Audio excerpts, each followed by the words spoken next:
Hello મિત્રો, તો જય વસરાજ ને જય દ્વારકાધીશ. કેમ છો બધા? મજામાં? તો તમારું બધાનું સ્વાગત છે મારા એક નાનકડા બ્લોગમાં. બરાબર, તો આપણે આજે જવાના છે ગણેશ વિસર્જનમાં. બરાબર, તો તમે બ્લોગ આખો જોજો, તમને પણ મજા આવશે. અને જો બ્લોગ સારો લાગે તો લાઇક, શેર અને સબસ્ક્રાઈબ જરૂરથી કરજો.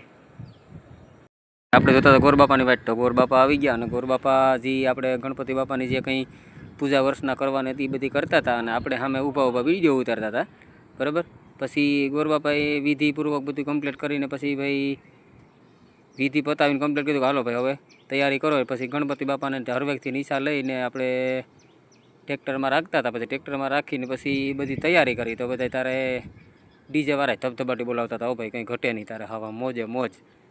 અને પછી નિરાતે બધી કમ્પ્લીટ કરી અને પછી નીકળ્યા. તારે જો ત્યાં રસ્તામાં આવ્યા હતા છોકરા ફૂલ મોજમાં આવી ગયા. નિહાળે ભૂગ્યા હતા, છોકરામાં કંઈ ઘટે નહીં, ફૂલ મોજમાં આવી ગયા. એને તેમ થાય કે જાણે અમે વયા જઈએ ભેગા, માસ્તર ના પડતો ભાઈ ના એને નતા આવવાનું. એટલે પછી અમે પાછો રોડ પકડી લીધો અને વળી પાછા હાલતા થઈ ગયા રોડ ઉપર. હતા બધા જવાનિયા તારા ત્યાર હતા હોન્ડામાં બેસીને. તારા કંઈ ઘટે જ નહીં, ટ્રેક્ટરોની પણ લાઈન હતી, માણસ પણ એટલું બધું હતું ને તારા કંઈ ઘટે જ નહીં.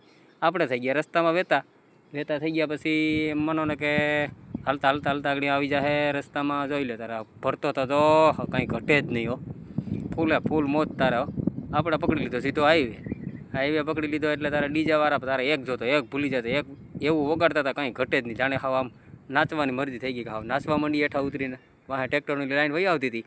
અને પછી આપણે થઈ ગયા બધા ચાલુ થતા. આવી ગયું મોસા બ્રિજ હતા વિક્રમભાઈની ગાડીની. તારા વાહે લાઈન સ્કોર્પિયોની ન તારા હાવ લાઈન થઈ ગઈ હતી. હો ભાઈ ધબાટી બોલાવી તારા કંઈ ઘટે નહીં. ડીજે વાળા તો તું તારા જોતો એક જામ જોઈ હાવ તારા હાવ ખમકારી બોલાવતા હતા. આમ મોજે મોજ થઈ જાય. હો ભાઈ પછી આપણે નીકળી ગયા. તો હવે માનો ને કે થોડી વારમાં આપણે પૂગી જાય. હું ગોરસર ગામમાંથી થઈને પછી આપણે પૂગી ગયા તળાવે પૂગી ગયા. તો ગણપતિ બાપાને પધરાવવાનો ટાઈમ થઈ ગયો તો પૂરો. તો પછી હવે જો અર્જનભાઈને બધા થઈ ગયા તૈયાર. તો ભાઈ હવે ગણપતિ બાપાનું આપણે વિસર્જન કરવાનું છે.